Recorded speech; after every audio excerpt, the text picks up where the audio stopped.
Hey hey hey, vous écoutez Comme on en parle, le podcast qui fait le tour de la planète communication. Aujourd'hui, nous avons l'honneur d'être reçus par Mercedes Herra, fondatrice de BETC, publicitaire engagée, power woman assumée, daronne de la publicité. Plongez dans l'univers fascinant de la communication et découvrez ceux qui font le métier.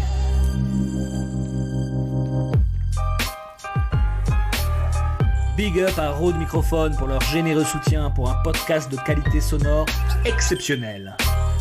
Préparez-vous à être inspiré. C'est parti pour Comme on en parle, un podcast animé par François Gombert depuis la planète communication. Hey hey hey, vous écoutez Comme on en parle, le podcast qui fait le tour de la planète communication. Aujourd'hui est un jour spécial car, pour la première fois, j'ai le plaisir d'être reçu par une femme de communication.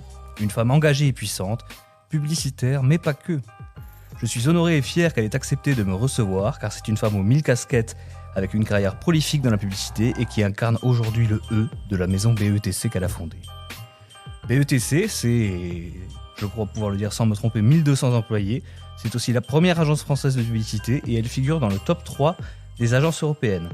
Bonjour Mercedes Herra. Bonjour. Vous allez bien ? Je vais très bien. Formidable. Merci de me recevoir dans les magnifiques locaux bien que lointains de BETC à Pantin, ou dit-on Pantine à présent ? Oui, c'est sympa d'ailleurs. Ouais. En fait, on a un Vous maire dites sympa. Pantine ? On dit comme le maire dit. Hein. Ah oui, c'est bien. Ouais. Vous D'abord, êtes le maire légaliste. nous a aidés à nous installer ici, donc c'est hyper sympa, quoi. C'est pas loin. C'est juste, on est habitué à vivre dans le 8e, mais les gens normaux, non. Hein. Les gens, ils viennent de partout. Quand on a bougé, ça n'a pas beaucoup éloigné les gens, sauf les gens un peu plus aisés, on va dire. C'est ça. On était un peu éloignés. Mais Disons que pour moi, c'est loin. C'est ce que vous vouliez mais dire. en fait, c'est prêt. Avant de découvrir votre incroyable et riche parcours, j'aimerais vous poser une question. C'est quoi la communication ? C'est quoi la publicité aujourd'hui et demain ? Oh là là, ça commence très bien parce que ça commence par une question lourde, C'est large. large, lourde, importante. Mais pour vous, parce que je Ouais, la pose à tout le pour monde. moi, en fait. c'est très important. En fait, j'ai même pas de doute que c'est un passage obligé d'un monde libre. C'est-à-dire, il faut donner une parole à des entreprises, il faut donner une parole à des ONG, il faut donner une parole au gouvernement. Mais il vaut mieux qu'elle soit encadrée. C'est ça la publicité. C'est rendre public certaines choses et en même temps ne pas permettre de dire n'importe quoi. Donc on est encadré.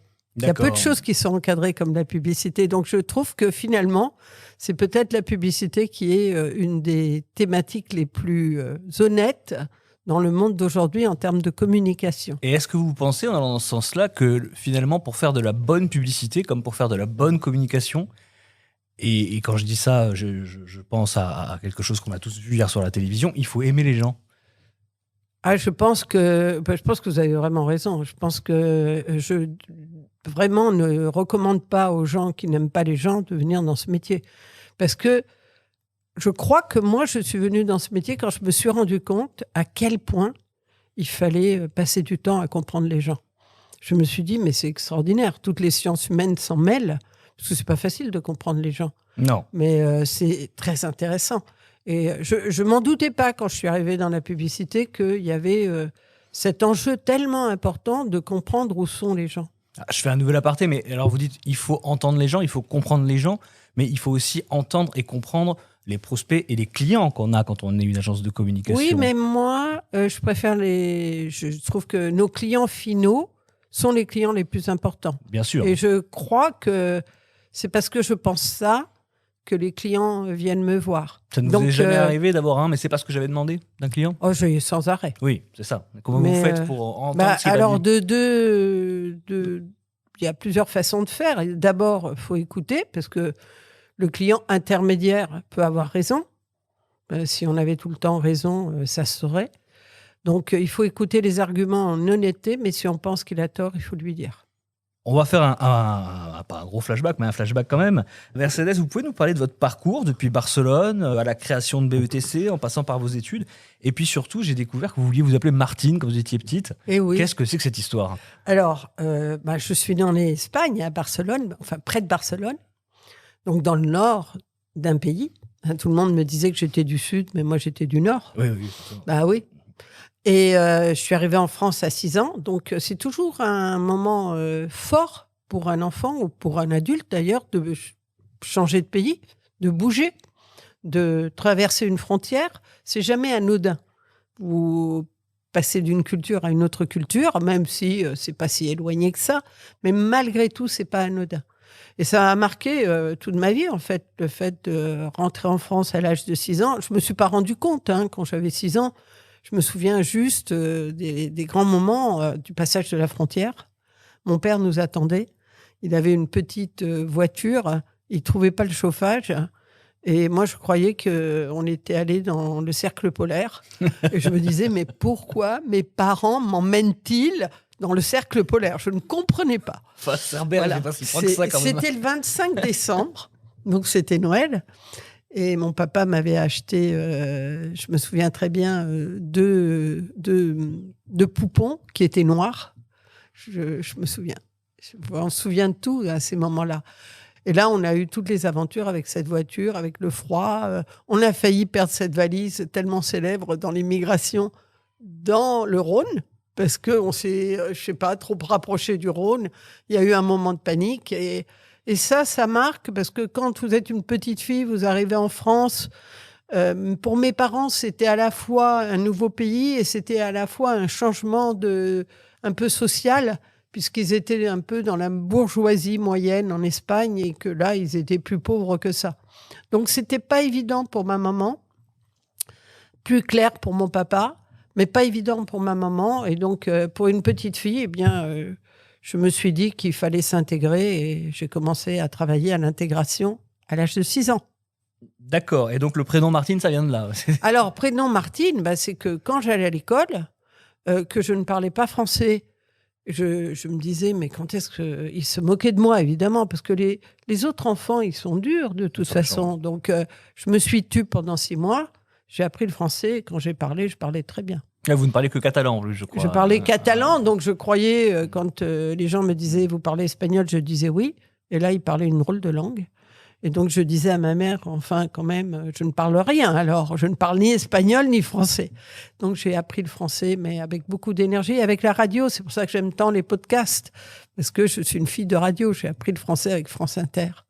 Et du coup, très bien, puisque quand j'ai parlé, on m'a plus embêté, quoi. On m'a plus embêté. Et on m'embêtait sur ce prénom.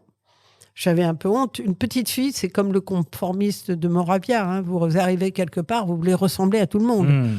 Donc déjà, ma maman, elle me mettait des vêtements beaucoup plus sympas et chics que les petites Françaises. Donc je disais, maman, est-ce que tu peux faire plus moche? Et voilà, je voulais être habillée comme les petites filles françaises, c'est-à-dire à l'époque, les années 60, mal habillées. Les enfants, on ne s'occupait pas des enfants en France. On n'était pas très concernés. En Espagne, on s'en occupait beaucoup.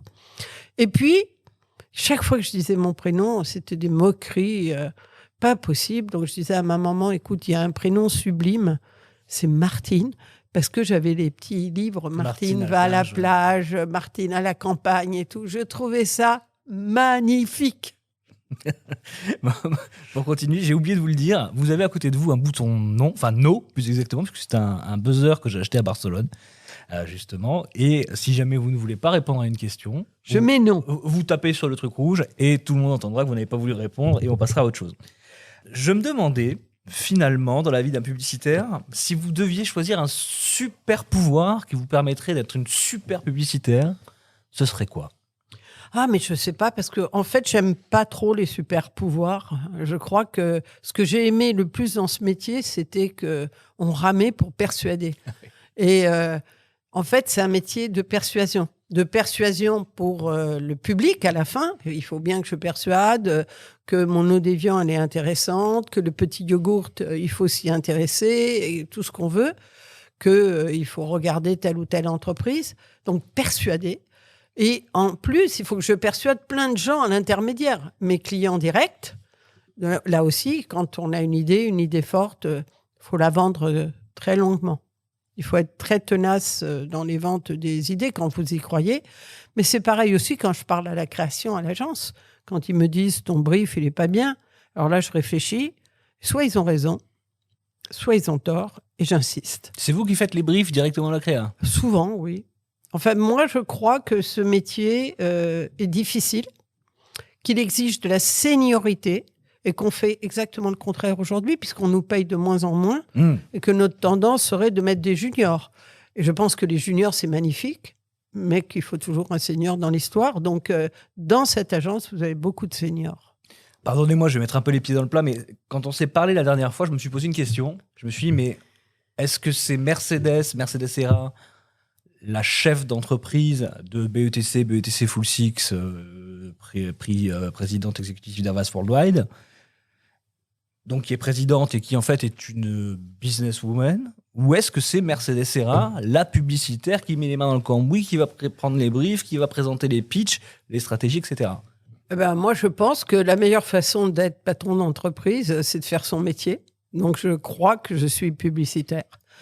Je crois que ce que je préfère profondément, c'est l'orientation des marques, des entreprises. J'adore ça. Et du coup, comme je pense que c'est ça le cœur de notre métier, et je ne vois pas à quoi servent les présidents s'ils ne font pas ça. En tout cas, moi, j'ai pas envie de faire un autre métier. J'ai pas envie d'être dans des avions. J'ai pas envie de faire des deals incroyables. J'ai envie de défendre les marques, de défendre les entreprises, de leur donner la belle parole. Et je trouve ça tellement difficile que heureusement que j'ai beaucoup travaillé avant parce que ça me paraît pas une évidence aujourd'hui. Non, il y a beaucoup de présidents aujourd'hui. Alors, je vais prendre par exemple votre collègue Jacques Séguéla, que j'ai interviewé il y a peu de temps, qui me disait qu'il n'avait jamais été aussi heureux parce qu'il prenait l'avion tout le temps depuis que la création d'Avas était au niveau mondial. Mais moi, je crois que c'est pas dans un avion. Je pense que mondialement, les stratégies ne se passent pas dans les avions. Et pour réfléchir, il faut se mettre quelque part. Je crois beaucoup au leadership. En revanche, je pense qu'on peut penser global à partir de Barcelone, à partir de Londres, à partir de Paris. Et voilà. Et je pense qu'il faut une réalité de travail sur les enjeux du public. Quand le public est mondial, on travaille sur des données mondiales. Et quand le public est français, on travaille sur le public français. C'est tellement simple. En revanche, il faut beaucoup de travail. Puis, une idée, c'est fragile. C'est fragile intellectuellement. C'est fragile créativement. Donc, il faut la défendre, il faut la supporter. Moi, je fais plutôt le métier comme ça. Je vais vous donner une chance, Mercedes Serra, d'un peu de redorer votre blason auprès de ceux qui vous connaissent ou qui disent vous connaître, puisqu'on m'a dit « Ouh là là, tu vas voir Mercedes Serra, elle va te démonter ». On m'a parlé d'une femme assez rugueuse, assez dure. Et l'avis moyen était « Prépare bien ton sujet parce qu'elle va t'éclater ». Oh, je crois pas. Je pense que je suis rigoureuse. On ne peut pas me dire n'importe quoi, ni me faire dire n'importe quoi. Je crois beaucoup à l'importance des mots. Donc, je surveille ce que je dis. J'aime pas qu'on écrive ce que je n'ai pas dit, ou j'aime pas qu'on l'écrive mal. Donc, si ça est rugueux, voilà. Mais moi, mes équipes, je pense qu'elles me trouvent à la fois rugueuse, c'est-à-dire disant la vérité, voulant exigeante, mais je pense être assez tendre et assez affective, et je pense pas que j'ai gardé 30 ans les mêmes personnes sans affection. Bon, c'était plutôt des gens qui ne travaillent pas directement avec vous. Hein. Non, mais je pense que là, aujourd'hui, on peut dire tout et n'importe quoi, et je déteste ça. Et donc, en effet, je peux être rugueuse. Oui, non, je suis pas surpris. je n'en attendais pas. Tendre et rugueuse à la fois. C'est pas mal, c'est bien. Et justement, en tant que femme d'affaires et leader dans l'industrie de la publicité, quels ont été les défis que vous avez rencontrés au cours de votre carrière, y compris et surtout en tant que femme finalement, et comment vous les avez surmontés? En tant que femme, c'était assez simple. J'ai eu beaucoup de chance dans la vie. Je ne sais pas très bien comment mes parents m'ont élevée. Ma maman, pourtant, était à la maison. Mais dans ma tête, très vite, je me suis dit qu'elle n'avait pas trop de chance, quoi. Je me suis dit que c'était mieux d'être à l'extérieur, que ma maman aurait été mieux à l'extérieur. Elle était brillante, très intelligente, et ça l'ennuyait de faire le ménage de façon constante. Ça l'intéressait pas. Donc j'ai été très bien élevée par une maman qui grognait, qui disait « comme c'est dommage que j'ai à faire 3 fois par jour des repas ».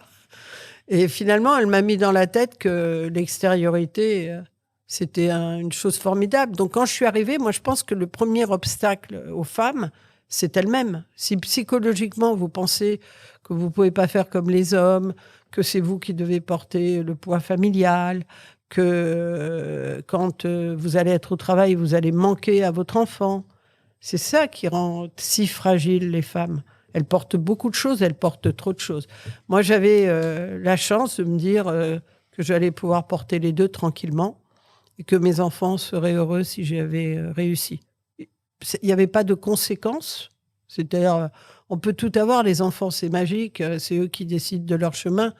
Mais c'est pas parce qu'une maman travaille ou elle ne travaille pas que vous n'avez pas des difficultés avec vos enfants. Donc, j'avais pas ça dans la tête et je voulais travailler. Voilà. Si je vous montre le dernier livre de Frédéric Becbédé, Confession d'un hétérosexuel légèrement dépassé, c'est Albin Michel. Frédéric, quand il a écrit son livre sur la pub, il n'arrêtait pas de dire « sauve-toi ». Et il critiquait, il disait « sauve-toi ». Et je pense il aimait pas une certaine façon de faire la publicité. Dans 99... 99 francs. Oui, bien sûr. Il n'aimait pas toutes les façons de faire la publicité, mais je pense que c'est un grand publicitaire. C'est un très grand publicitaire, c'est un très grand auteur. Moi, je suis arrivée, on disait, on gagne beaucoup d'argent dans la pub. Je suis arrivée, pourtant, ça fait 30 ans que je suis là, hein, je suis arrivée après. C'est-à-dire, ce n'est pas vrai que nous sommes très bien payés. C'est vrai que ce travail est un travail intense et que, franchement, la publicité a un combat aujourd'hui, c'est de se faire correctement rémunérer pour qu'on puisse rémunérer les gens qui nous entourent et qui travaillent avec beaucoup de force et d'intérêt et d'intelligence. Donc, voilà. Oui, je rebondis sur les salaires. C'est vrai qu'on est... Moi, ça fait 20 ans que je fais ça. On est globalement assez mal payé en agence dans les métiers de la communication. Bien sûr, vous avez si vous comparez, en ce qui concerne les stratèges, hein, c'est là où on a le plus de grandes difficultés à recruter. Vous comparez avec, finalement, je les engage venant des mêmes écoles, et je compare avec le conseil. Le conseil paye beaucoup mieux. Et je suis sûre que le conseil n'est pas plus difficile et n'est pas plus intéressant. Tout à fait justifié. Mais non, c'est pas plus intéressant. Non, la stratégie n'est pas plus intéressant.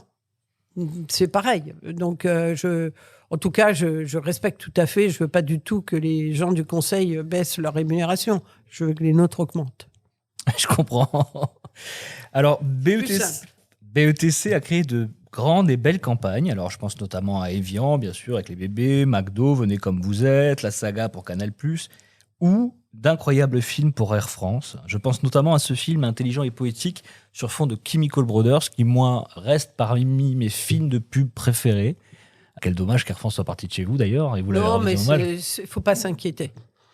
Je pense que, bon, il y a des moments... Ces gens-là avaient travaillé avec nous pendant 20 ans.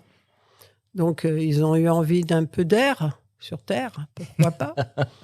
Après, moi, je crois beaucoup aux histoires, à la réalité, à la vérité de ce que l'on fait. Et quand on regarde les 20 ans, le travail était magnifique. Ah, c'est fou, c'est fou. Donc, le futur peut être très bien. On verra. Parfois, les gens partent de chez BETC, y compris nos équipes, mais j'en ai beaucoup qui reviennent. Et justement, en parlant de secret, quel est votre secret pour donner vie à ces marques, à ces entreprises, à les rendre belles et attrayantes? Le cas d'Air France est exceptionnel, mais il y en a d'autres. Je pense qu'il y a l'intensité de ce qu'on a à dire. C'est-à-dire, moi, je crois que quand on n'a rien à dire, il vaut mieux rien dire. Donc, la parole, je la préfère rare que racontant n'importe quoi. Donc, l'enjeu, pour moi, c'est que l'entreprise ait des choses importantes à raconter. Parfois, quand mes clients me disent « mais ce que tu veux nous faire dire est difficile, après, il va falloir tenir », je dis ouais, c'est une bonne nouvelle. Elle engage. Moi, j'aime les campagnes qui engagent l'entreprise. L'entreprise, c'est un long chemin de progression. Donc, engager une entreprise sur un chemin de progression, c'est quelque chose de formidable. Mercedes, je sais que vous n'aimez pas que je vous pose cette question, mais je vais vous la poser quand même. Quelle est la publicité, le film publicitaire qui vous a le plus touché, que vous avez le plus vu, que vous aimez le plus? Bon, il y a des films publicitaires qui sont même très vieux, que j'aime beaucoup voir et revoir. Et il y a aussi, en tout cas c'est mon cas, des publicités qui m'affligent, qui m'agacent. Pour vous, c'est quoi? Oh, j'en ai beaucoup qui m'agacent, mais il n'y a rien qui me vient. Mais la communication en global, je trouve que c'est hyper difficile d'avoir du talent. Parce qu'on ne peut pas se contenter simplement... Déjà, il faut avoir quelque chose à dire d'important. Mais sur cette base-là, il faut le dire avec grâce. Et la grâce, elle est rare. Donc, quand je regarde un écran publicitaire, il y a un bon film pour 6 navets ou 6 façons de faire. Ouais, vous êtes sympa. Et honnêtement, même chez nous, parfois, je me dis, c'est pas possible qu'on ait fait ça, quoi. Donc, il faut faire attention parce que c'est c'est toujours sur la lame du rasoir. C'est compliqué. On est sur une ligne de crête. Il faut identifier. Donc, il y a plein de campagnes qui m'intéressent pas. Et je me souviens même pas des campagnes qui m'intéressent pas. Mais en revanche, je me souviens des choses que j'aime. Et j'aime toujours les marques qui creusent un sillon. J'ai toujours aimé Nike. J'ai toujours trouvé qu'on passe des cicatrices mises en avant et qui montrent à quel point le sport est parfois une violence, une dureté, mais c'est ça qui fait qu'on vibre à des joueurs de foot qui, dans un aéroport, s'amusent. Tout ça, ça continue à me passionner et à m'intéresser. J'aime les marques qui sont... Vous avez cité Air France, mais j'aime aussi certaines vieilles campagnes de Danone qui, par exemple, des campagnes qui avaient eu des grands prix à Cannes et où c'était l'enfant qui nourrissait le parent pour lui apprendre à bien manger. Tout ça, c'est des choses qui forment ma mémoire. J'aime aussi les petits bateaux, là où je trouve que cette société s'est un peu perdue parce que il y avait des campagnes magnifiques sur qu'est-ce que c'est des vêtements où on peut pas faire tout ce qu'on veut dedans. C'est des belles stratégies. J'aime bien tout ce qu'on fait sur Lacoste, c'est souvent passionnant, mais le film sur la dispute est probablement un film essentiel parce que chaque fois, finalement, la publicité, ce que j'aime, c'est que chaque fois que vous arrivez à toucher quelque chose d'important, c'est comme un livre, d'extrêmement humain, qui dépasse un peu à la fois votre marque, à la fois la catégorie dans laquelle vous êtes. Il y a quelque chose qui se passe. Donc, ce que représente une dispute pour un être humain, un couple, la violence que ça représente et la façon de le raconter, ça, c'était magique. Bon, vous me tendez une perche. Est-ce que la grâce dont vous parlez, alors dans le cas d'Air France, elle ne vient pas du fait que ce soit, je crois, Michel Gondry qui ait fait le film avec les Chemical Brothers pour la musique. Vous me parliez de Lacoste, vous venez de sortir une campagne Lacoste featuring Netflix.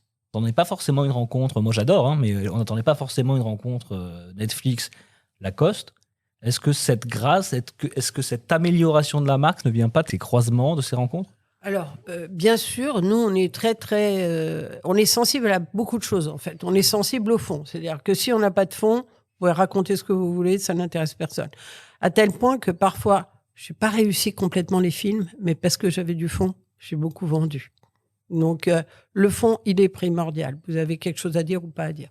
Mais après, l'idée, elle est primordiale. C'est-à-dire, qu'est-ce qu'un créatif peut nous raconter dans l'idée de Lacoste sur la dispute, c'est quand même une idée d'abord créative.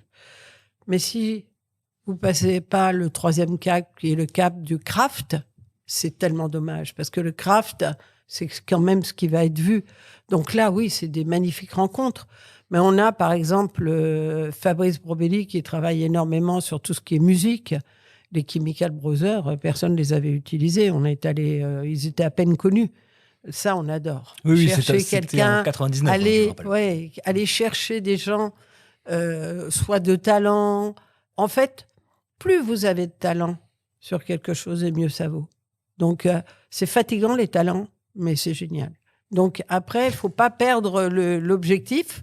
C'est-à-dire qu'il faut gérer les talents. Pourquoi c'est fatigant les talents, pardon ? C'est fatigant parce que vous mettez... c'est comme ici, moi je recrute des talents, vous mettez plein d'égos autour d'une table. Bien sûr. Mais peu importe, la culture, c'est d'habituer ces égos à parler à l'autre. Et si vous y arrivez, vous avez une belle agence. Pourquoi, je vais garder le fil conducteur de la publicitaire, pourquoi est-ce qu'on nomme une publicitaire à la tête, donc présidente du conseil d'administration du Musée national de l'histoire, de l'immigration et de l'établissement public du Palais de la Porte Dorée ? Alors, je ne sais pas s'ils ont pensé à ce point-là au fait que j'étais publicitaire. Mais la publicité, c'est extraordinaire comme formation. C'est-à-dire que quand vous faites de la publicité, vous êtes relié à ce que j'appelle le business, c'est-à-dire à l'efficacité. Et vous savez quel est un peu le chemin qu'il faut faire pour aller à l'efficacité. Donc, je ne pense pas qu'ils m'aient choisi parce que j'étais une publicitaire. Je pense qu'ils m'ont choisi plutôt parce que j'avais une histoire de réussite. Et pourtant, j'étais immigrée. Donc, j'étais très liée à un engagement autour de l'ouverture à l'immigration, etc. Donc, je pense que c'est pour ça que Jacques Toubon, à l'époque, s'était approché de moi. Et après, je pense que la publicité nous rend efficaces, quoi. Moi, j'avais un musée qui n'allait pas bien. Qui était remis en cause, qui était mort-né. C'est-à-dire qu'il avait été créé par Jacques Chirac, qui était très ouvert à tout ce qui venait d'ailleurs.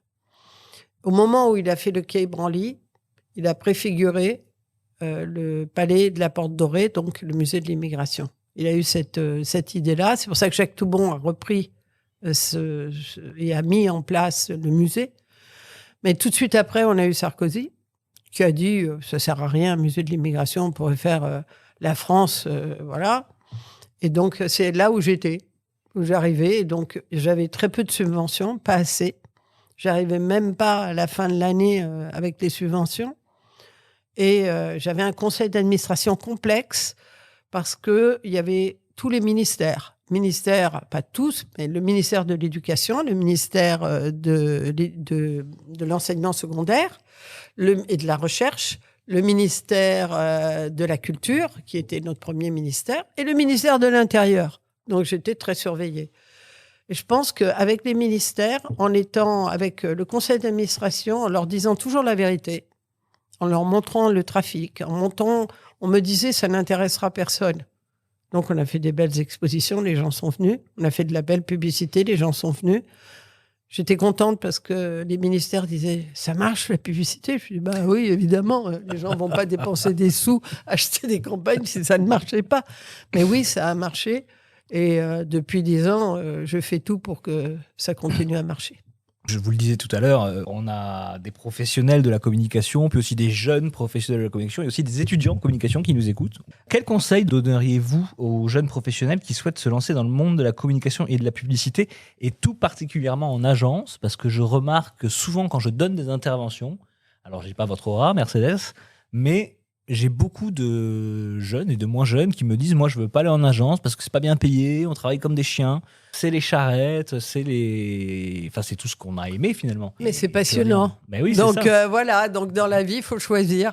Donc moi, j'ai tout aimé, mais y compris les charrettes. Oui, mais moi j'ai jamais été aussi fier que de travailler toute la nuit. Voilà, donc il y a un moment, d'abord, ça s'est calmé, parce que nos histoires de télétravail, ça structure le monde.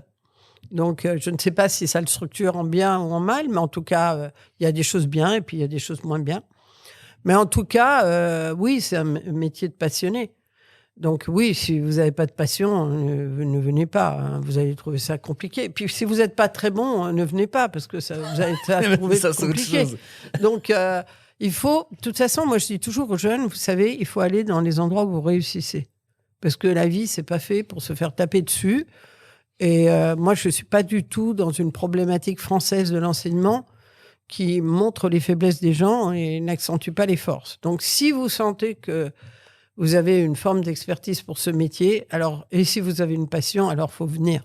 Après, moi, je trouve que j'ai eu une chance terrible de faire ce métier, quoi. Je pense que c'est un métier qui vous permet de vous agiter les neurones tout le temps.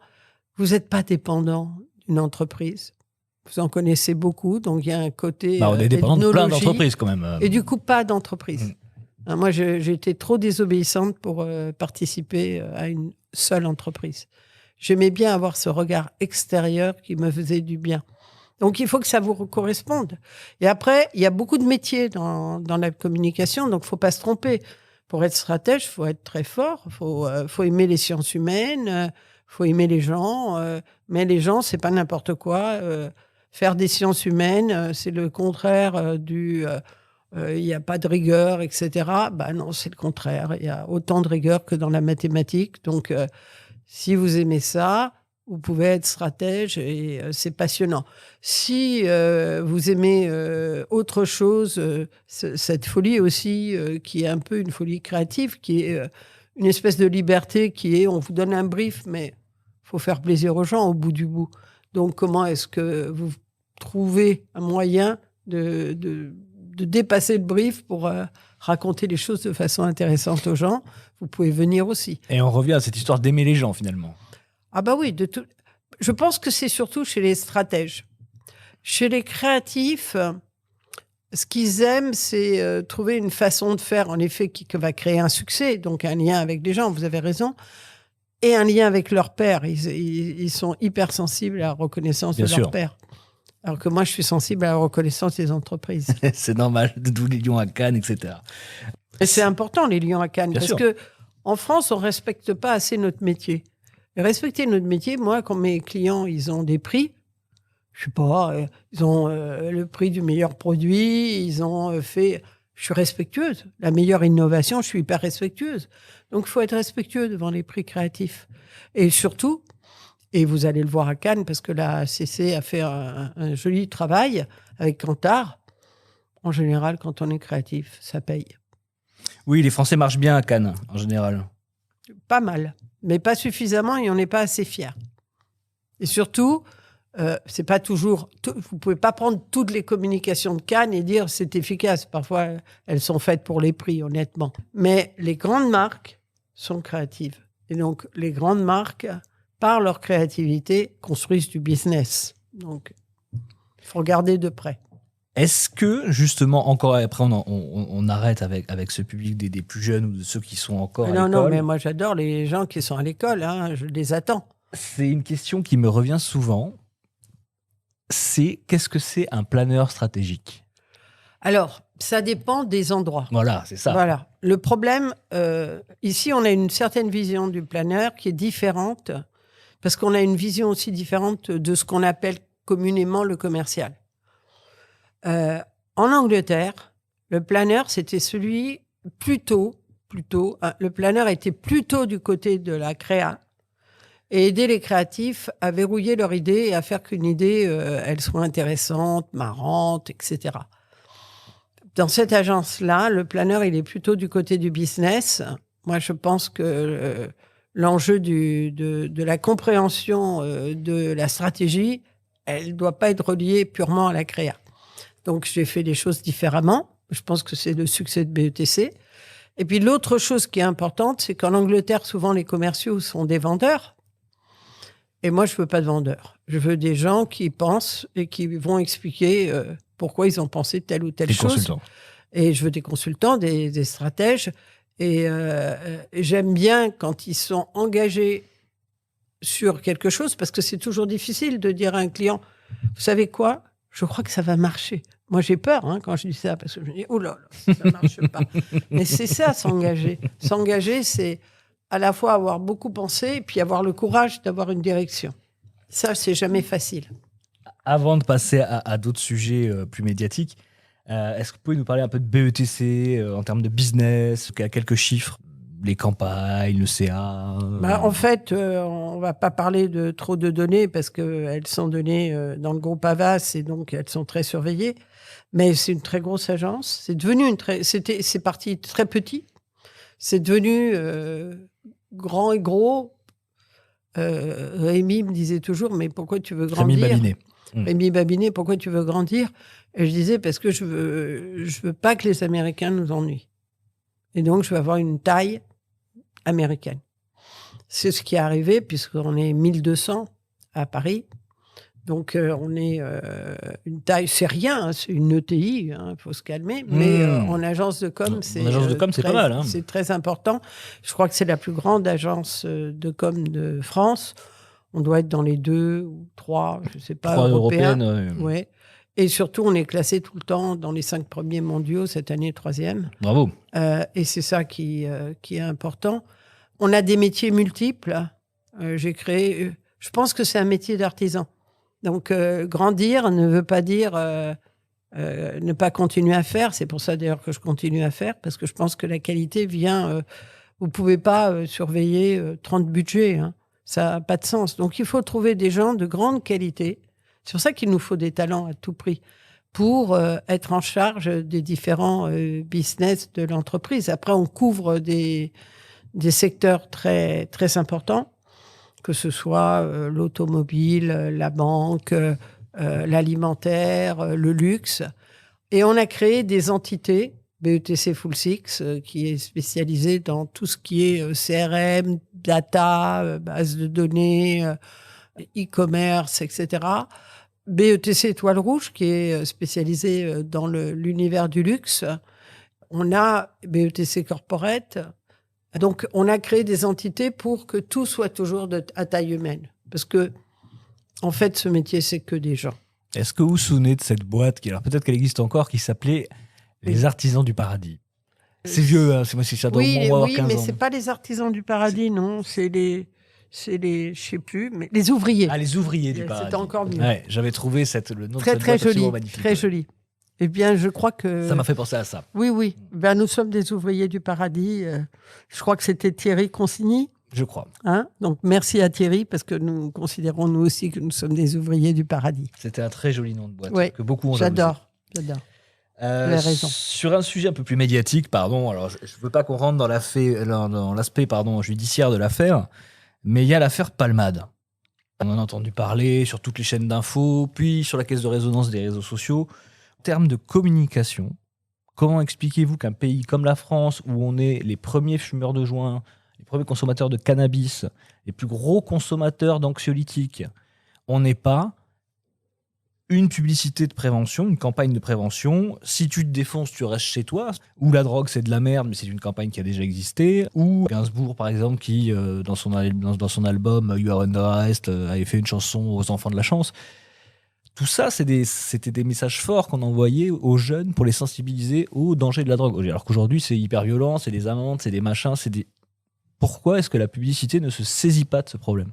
Alors, d'une part, c'est une problématique gouvernementale. J'entends. C'est-à-dire, comment est-ce qu'ils envisagent cette problématique, qui est une problématique extrêmement lourde, que celle de l'addiction, et très compliquée, qui est aussi liée aux problématiques de santé mentale. Et nous, on fait beaucoup de choses dans ce sens. C'est-à-dire, on a soutenu... Amine Ben Yamina, qui est un des grands addictologues français. Et Amine voulait lancer un portail pour justement que les gens puissent, quand il y a un enjeu d'alcool important, quand il y a un enjeu de coke important, puissent avoir un lieu où les familles ou même les jeunes puissent comprendre comment on peut s'en sortir, de quelle histoire il s'agit. Donc, on a beaucoup soutenu ce portail. On a fait beaucoup de choses. On a fait de l'activisme autour de ça, etc. On soutient beaucoup de choses autour de la santé mentale. L'œuvre Falleret, en particulier, moi, je suis au conseil d'administration.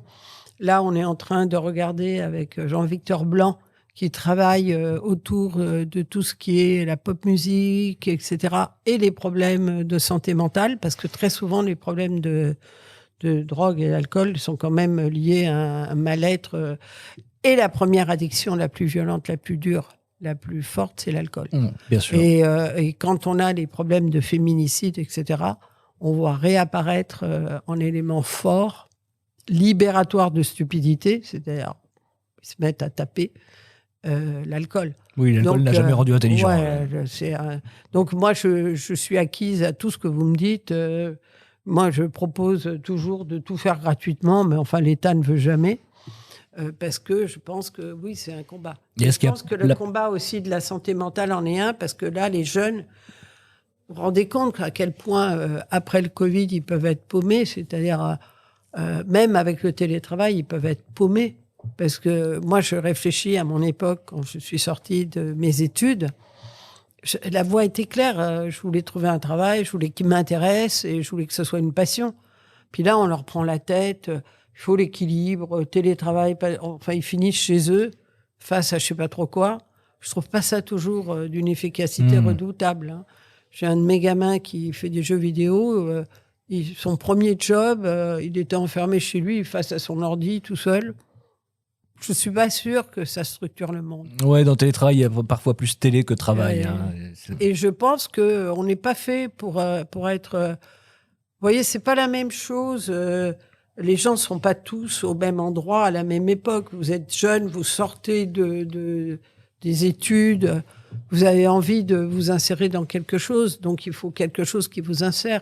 Moi, je fais très attention à l'ambiance de l'agence sur ce point-là. Alors, je vais mettre les pieds dans le plat encore. Je vous rappelle que vous avez toujours le bouton non si vous voulez pas y répondre, et je le comprendrai. Est-ce qu'on ne trouve pas plus de drogue, plus d'alcool et plus de problèmes de santé mentale finalement liés à des burn-out et plein d'autres choses d'ailleurs dans les agences de communication où c'est vrai, on travaille peut-être plus tard, plus longtemps, où c'est plus dur, il y a de la pression, que dans d'autres univers de métiers de service? Alors, je sais pas, parce que franchement, on n'a pas d'éléments super comparatifs. Je pense que dans les consultants, ça ne doit pas être moindre non plus. Après, je vois plus... on a un milieu créatif dont, à l'époque, si j'écoute BD, il y avait beaucoup de drogue. Ouais. Donc, je pense que ça peut continuer un peu dans cet univers. En tout cas, nous, on fait tout pour essayer d'aider les gens qui sont dans ce type d'addiction. Il y a des choses en RH pour les aider. Surtout, ce qu'on voit apparaître, c'est ce qu'on appelle le burn-out, parce que je pense qu'il veut tout dire et rien dire, quoi. Le burn-out, c'est quand les gens vont mal, le croisement entre le travail et la difficulté d'être donne du burn-out. Donc, en agence, moi, je m'aperçois qu'ici, ce qui est compliqué, c'est qu'il faut prendre les gens qui sont bien à nos niveaux et qui sont capables de ne pas s'angoisser parce qu'ils sont bien au niveau de compétences. Si vous prenez un peu en dessous, il y a un seuil qui est acquis, qui est trop difficile. Et là, ça donne de la dureté. Mais bien sûr, c'est un métier... moi, c'est ce que j'aimais dans le métier, c'est la liberté que j'avais de penser.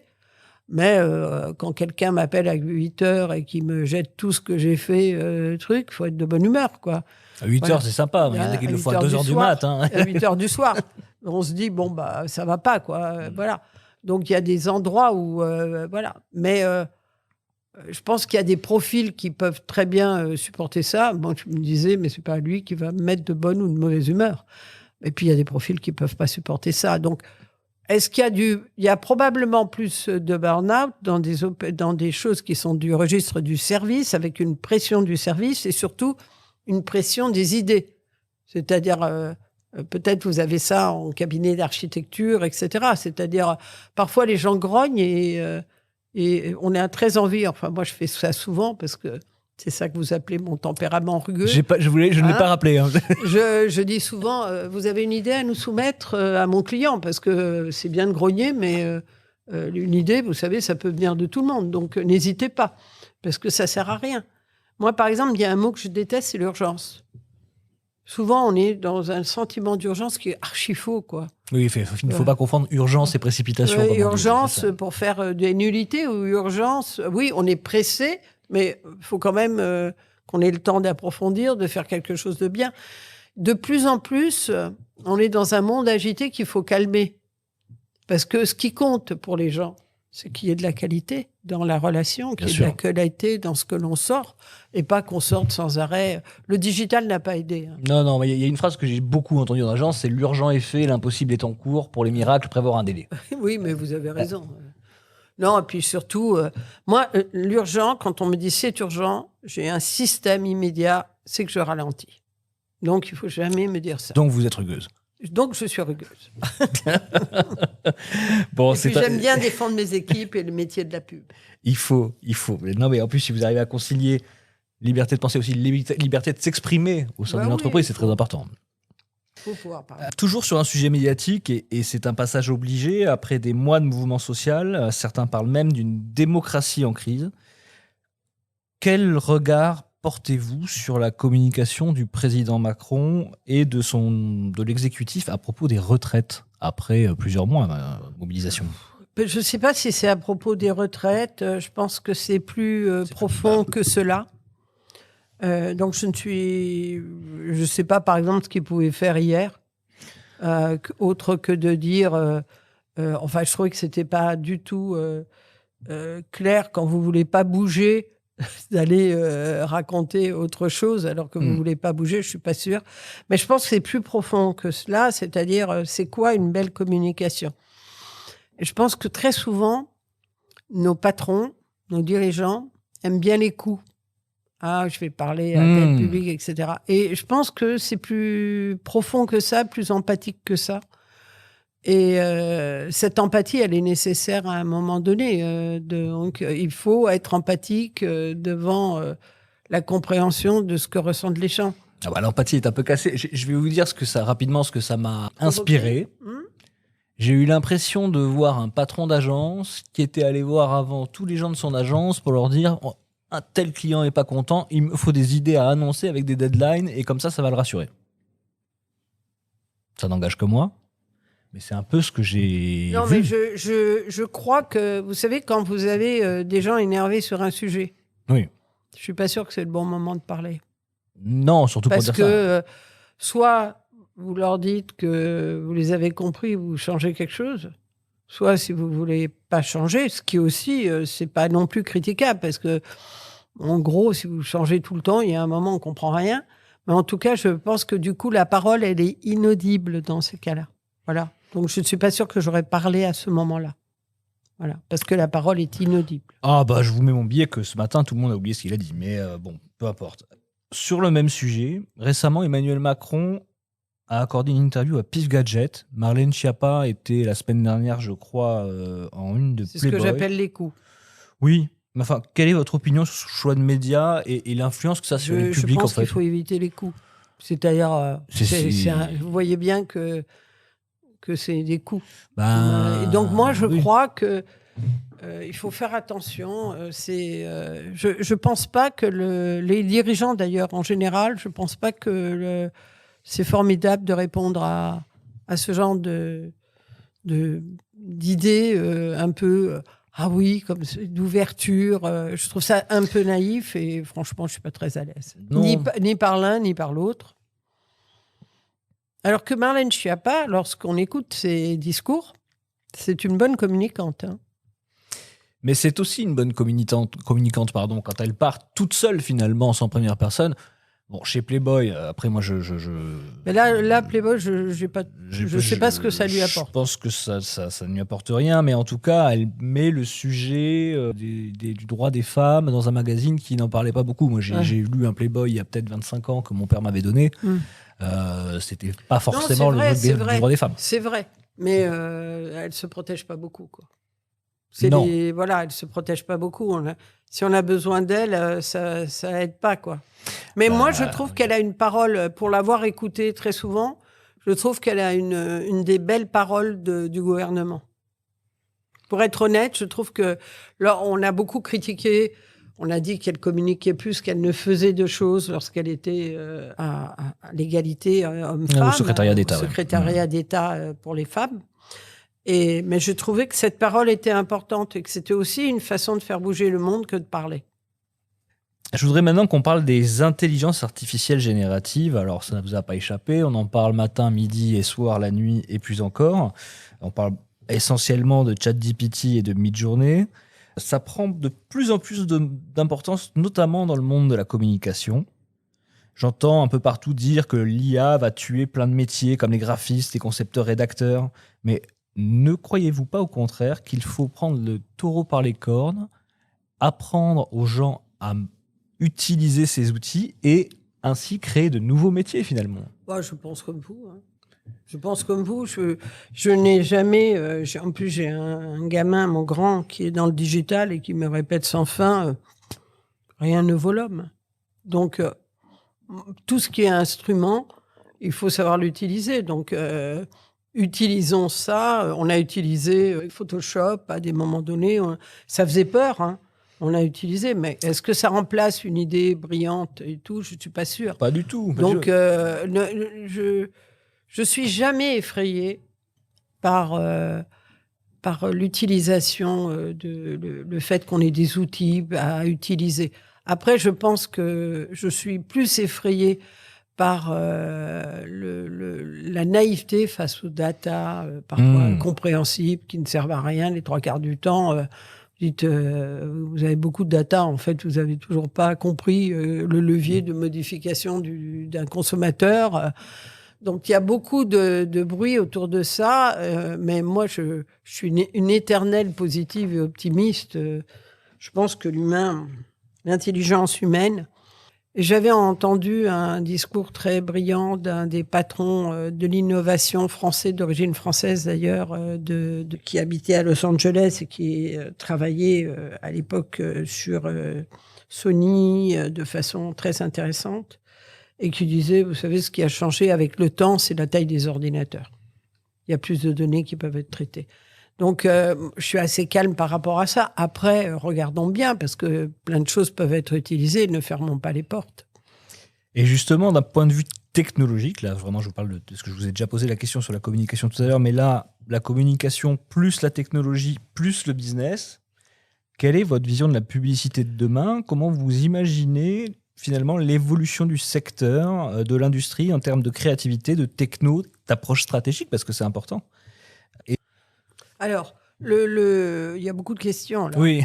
Alors, la digitalisation, elle modifie profondément des tas de choses chez les consommateurs. Ça, c'est vraiment intéressant, ne serait-ce qu'en inventant une autre forme d'aller acheter, faire des courses. On regarde tous maintenant nos petits iPhones pour savoir le meilleur prix, où se trouve le produit, etc. Donc, il y a une facilitation des achats, une comparaison possible, etc. Donc, ça change profondément les gens. En revanche, ce qui ne change pas, c'est les gens. Les gens, c'est toujours des gens, quoi. Ils sont capables de lire un livre qui a été écrit il y a 20 siècles. Donc, et d'y trouver un intérêt très fort. On est capable d'aller voir des expos qui remontent à Lascaux et on se dit c'est magnifique ces dessins et ça retrouve Picasso. Et donc, je ne pense pas que les êtres humains se modifient à ce point-là. Et je pense que ce qui a été fondamental hier sera fondamental demain. Donc, là où je suis assez emballée, c'est que je pense qu'il faudra toujours dire quelque chose d'important pour les gens. Après, les gens, ils bougent. On les écoute bouger. Mon fils, que j'adore citer parce que c'est tellement bien, lui, il a un comportement très nouvelle génération, très concerné par l'écologie et tout, mais il n'est pas... Quel âge a votre fils, sans indiscrétion ? Il a 35 ans. Ah, d'accord. Il n'est pas du tout... il n'est pas écolo pur et dur. Et pourtant, tous ses gestes sont écolos. Mais il me dit, mais je ne sais pas pourquoi vous grognez tous, le monde a changé et les gens ont changé. Ils ont fait plein d'efforts. Et personne ne le dit de façon positive, comme si le monde s'écroulait. Le monde a toujours évolué, bougé, pour être... le monde se protège toujours. Et les gens bougent. Ils ont énormément bougé. En très peu de temps, qui aurait pensé qu'on allait avoir aux Galeries Lafayette tout un étage consacré au vintage, aux secondes mains. Mais jamais j'aurais pensé ça il y a quelques années. Donc, il y a des choses incroyables, pas que des phénomènes de tri ou de choses comme ça, des choses incroyables. Mon gamin, il a des enfants, il n'a jamais acheté un truc neuf. Bon, qu'est-ce que c'est ? Mais est-ce qu'il fait des théories dans sa tête ? Pas du tout. Il n'a jamais acheté un truc neuf, point barre. Il récupère, etc. Tout ça, le monde a changé. Donc, il faut tenir compte de ces changements dans la tête des gens. On ne parle plus de la consommation comme avant. Elle a évolué, elle est différente, mais ils ont envie de plaisir, ils ont envie de bonnes choses, ils ont envie de pouvoir voyager, ils ont envie de plein de trucs qui restent de ce qu'il y avait avant. Donc, je pense qu'on est les mécaniques de fond de l'amour, de l'amitié, du lien, de la nourriture, de l'importance du corps, etc. Elles restent là, importantes. Mais alors, pourquoi les Français semblent détester autant la publicité et la réclame ? Mais non, mais moi, les Français, chez moi, ils adorent la pub. Et je ne sais pas quelles études on leur fait. Moi, ils adorent la pub. Je vais vous le dire. Non, mais les Français chez vous, c'est vos enfants. Non, les Français, c'est hyper simple. Moi, si vous me dites, est-ce que j'aime la pub ? J'aime mon métier. Mais est-ce que je regarde la pub comme si c'était le centre du monde ? Pas du tout. Mais pourquoi je vous dis que les Français aiment la pub ? C'est parce que moi, c'est très simple. Quand je fais de la pub, les Français viennent me chercher. Quand je fais pas de pub, ils viennent pas. Les marques qu'ils connaissent, c'est les marques de la pub. Les marques qu'ils aiment, c'est les marques qui ont fait de la pub. Quand je me tais, c'est-à-dire même dans le corporate, quand tout d'un coup en corporate, on ne communique pas, les Français pensent qu'on ment parce qu'on ne communique pas. Donc je pense que peut-être on leur pose la question de façon un peu étrange, non ? C'est-à-dire, est-ce que vous aimez la pub ? Mais franchement... Oui, non, je ne sais pas comment sont faits les sondages. Voilà, mais moi, ce que je sais, c'est que pendant le Covid, les entreprises qui ont beaucoup aimé la pub, les entreprises très courageuses qui ont continué, elles ont marqué des points en part de marché incroyables. Et en notoriété. En notoriété, en lien avec le conso, Ferrero. Incroyable, ces gens croient à la pub, même après leur accident qui les a meurtris, parce que c'est des malades de la qualité, et qui, en plus, l'accident s'est passé dans leur usine la plus neuve, donc ils étaient à ramasser tous à la petite cuillère. La même année, ils vendaient plus qu'avant. La même année. C'est la force des marques. Et c'est la force de la pub. Donc, moi, je ne comprends pas qu'on puisse dire des choses aussi naïves que ils n'aiment pas la pub. Je n'ai jamais vu, même à l'époque, même il y a longtemps, vous demandez aux gens, est-ce que vous écoutez plus la pub ou la recommandation d'un ami j'écoute plus la recommandation d'un ami. Évidemment. Évidemment. Mais ça, c'est déjà ce qu'on disait il y a 20 ans pour vendre des trucs. Mais c'est normal. Mais en tout cas, il vaut mieux écouter la pub que certains médias sociaux. Ah oui, mais ça, c'est autre chose. Mais en tout cas, moi, je n'ai pas d'inquiétude sur... je pense que, heureusement, les gens ne vous disent pas que la passion de leur vie, c'est la pub. Il y a quelques fous, mais c'est des fous. Alors, vous me considérez comme un fou. Moi, je regarde des vieilles pubs, par exemple. Oui, mais parce qu'on est des amateurs de ce métier. Mais quand moi, je suis rentrée dans la pub, je n'aimais pas la pub. Moi, par exemple, je regarde souvent la pub de Cadbury avec le gorille et cette musique de Phil Collins, je me souviens plus comment ça s'appelle, oui. Et qui est absolument énorme. Ouais. Et je me régale toujours autant. Bien sûr. Non, mais combien je vous comprends maintenant. Mais quand je suis rentrée dans la pub, non, en fait, j'ai trouvé le métier passionnant de persuasion, des liens avec les gens, de culture aussi. Parce que quand vous parlez d'huile, vous parlez de thé, vous parlez de la culture qui s'est accumulée à travers des générations, etc. Alors tout ça se résume par... est-ce que vous êtes envahi par des prospectus ? Non. Je veux pas. Et d'ailleurs, la pub, honnêtement, elle m'énerve sur le digital. Tout ce qui est quand c'est intrusif, oui, c'est insupportable. Et donc, je pense qu'est-ce que ça veut dire pour le futur ? Communiquons moins et communiquons mieux. Ça va pas dans le sens de ma prochaine question, mais je vais vous la poser quand même. C'est une question techno encore, mais c'est la dernière. On parle beaucoup du Web3 en ce moment. On parle beaucoup des NFT, du Web3, des nouveaux services, des crypto-monnaies. Ça va révolutionner, ça révolutionne déjà la façon dont les gens interagissent en ligne, la façon dont aussi pour les flux financiers, je pense aux crypto-monnaies, à la blockchain, etc. Il y a même des magasins avec qui on peut payer en crypto maintenant. Quelle place voyez-vous pour le Web3 dans la publicité, pas des jours à venir, mais des années à venir ?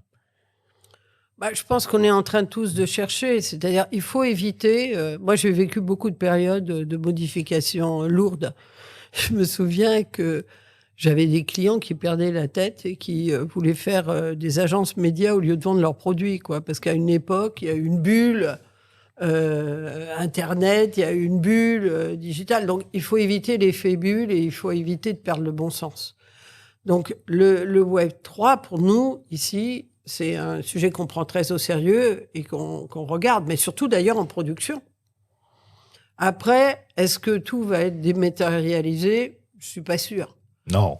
Et je ne suis pas sûre qu'on ait intérêt, surtout, à aller mettre dans la tête des gens que c'est mieux de vivre dans un monde virtuel que dans un monde réel.